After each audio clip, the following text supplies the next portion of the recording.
Hey guys, welcome back to my channel. Today I wanted to talk to you about meal planning and how I do my meal planning.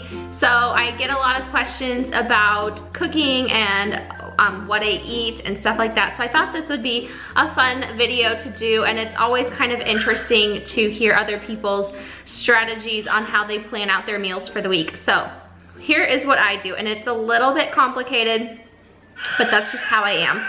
Basically, I use Pinterest for all of my recipes. So I pin tons of recipes all the time. Whenever I'm bored, I sit and pin things. And how did he get all the way? Oh my gosh, you guys, he's insane. So I use Pinterest for all my recipes, and once I have a bunch of them pinned, what I do is I go through them and I put them into my phone. So basically, if you're on like a desktop or laptop, usually you can click on the pin and it will say the ingredients for the recipe right there. You don't even have to go to the blog or whatever site it's actually coming from. It'll just have the ingredients. So I put the name of the recipe as it's shown on the Pinterest pin, and then I put all the ingredients and I put it in my phone, and then I do the next one and so on. So, and I also like to use emojis. That just keeps my notes section in my phone a lot cleaner. So I will show you guys. So I use a fork and knife emoji. So you can see all of these are recipes, and then we're gonna go, got a ton of notes. These are all recipes. So it makes it easy to find all of my recipes. So then all I have to do is, when I'm making my grocery list, I can scroll through all my recipes and pick a couple of them to try.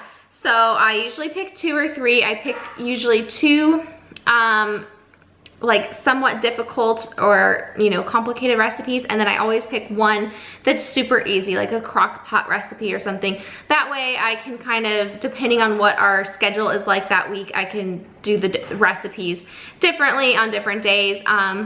And I only pick 3 because it is expensive to buy all the ingredients for different recipes. Sometimes they involve, like, you know, specialty ingredients. So I like to just pick about 2 to 3 recipes and leave the other 2 weeknights open for either takeout or like a quick frozen meal, like pasta, burritos, or pizza, something like that.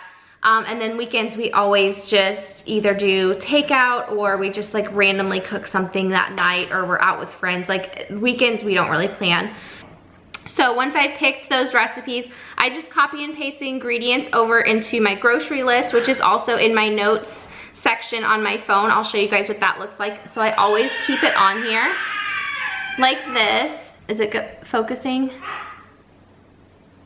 Okay, I don't know if it's really gonna focus on here, but basically I always keep this like grocery list set up here on my phone, and in bold I have the different categories of food. So meats, produce, frozen, dairy, dry, drinks, and other. So I can always just add things into here, and that way when I'm in the store, it's so much easier to shop because I know everything is categorized in what section of the store I need to buy things in.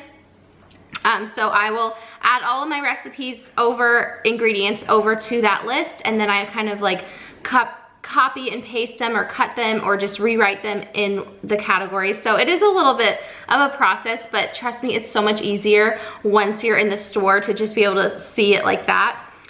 So that's how I do my dinners, and then once it comes time to actually make that meal, I can just get on my Pinterest account and I can type in the title of that meal and search my pins, and I can find it, click on it, and it'll take me to the recipe, and I can start cooking it.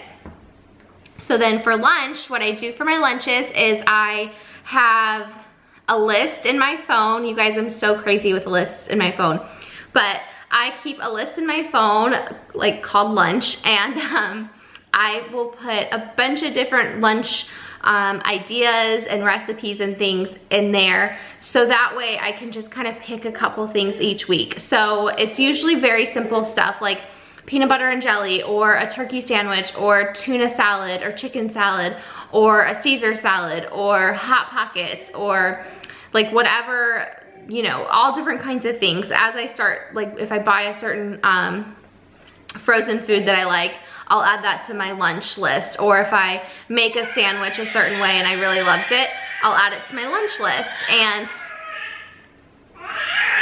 yeah. This way, it just gives me a bunch of lunch ideas all in one place, and I usually pick about 2 lunch items a week just because I don't need something different every single day. So I pick 2 lunch items from that list, and then I will buy those ingredients and I will prepare those 2 lunch meals throughout the week. And then sometimes, you know, sometimes I end up eating out different days, so it just makes it easier to just pick 2 only. And if I know I have a really busy week, sometimes I'll just pick 1 thing to have on hand. And then for breakfast, I do my breakfast the same way. I've got a list of all breakfast things that I like to eat, whether it's cereal, oatmeal, omelets, smoothies, stuff like that. And I just keep it in my phone in a big list, and then at the beginning of the week before I go shopping, I will pick like 2 breakfast items that I wanna prepare that week, and I'll just make sure, usually I have the ingredients already, like if it's cereal or oatmeal, I usually have the ingredients, but I just kind of make sure. And then that way I'm also not always having cereal, always having to buy cereal, or always having to buy oatmeal. Like, I only buy it when I know that's what I'm gonna eat that week. So that's kind of how I meal plan. I pick my 2 breakfast items, my 2 lunch items, and then my 2 to 3 dinner meals. And I just kind of go from there and cook. And then also, if I have extra stuff in the fridge, like if I've got bananas or I've got tomatoes or like whatever, I do try to make a recipe kind of revolve around what I have. But most of the time, I'll even just add it in. Like if I'm making something and I've got like peppers, then I will just add peppers into that recipe. Even if the recipe doesn't call for it, if it sounds good, I'll add that in. So that's kind of how I do my meal planning. It is a little bit like complicated, and for when I write all my ingredients into my phone, I do it like on a lazy Sunday or something when I'm just not doing much else. I'll just get on Pinterest and I'll just go through all my recipes and just start listing out the ingredients for different ones, and then that way it's all in my phone. So currently I have 405 notes in my phone. I'd say at least half of that is recipes. So it's just so nice. It's like my little own cookbook. I also use cookbook recipes in here too. If I've got cookbooks, I'll kind of go through them once in a while, and if I find a recipe that I like, I'll write it in my phone and I'll say like it's from the Christmas cookbook on page 24 or whatever. And then when I find something that I really love, so normally after I've made a recipe, I just delete it off my phone because I like to try new things. But if it's something that me and my husband were both like, that was so good, then I like put a little asterisk next to it. So I don't know if you can see this or not, but I think this one has like an asterisk, so it's Greek chicken tacos. So I made those and they were like amazing. So I wanted to remember to make them again. So as I start making more recipes, I'll put asterisks next to the ones that I really love. And that's great too for, I even have desserts and side dishes in here. So I pick desserts and side dishes sometimes, but it's great for like desserts if you are having people over and you want like a good dessert. You can go through and be like, oh, this one, I've already made this one. I have it starred. I know it tastes good. I know how to make it. So that is how I do my meal planning. Let me know how you guys do your meal planning. If you want to see like what specifically my like lunch list looks like or my breakfast list, just let me know and I can insert that into the description box down below so you guys can kind of get some ideas too. But let me know what your meal planning process is and what some of your favorite dishes are to make. And thanks so much for watching, and I'll see you guys in my next video. Bye.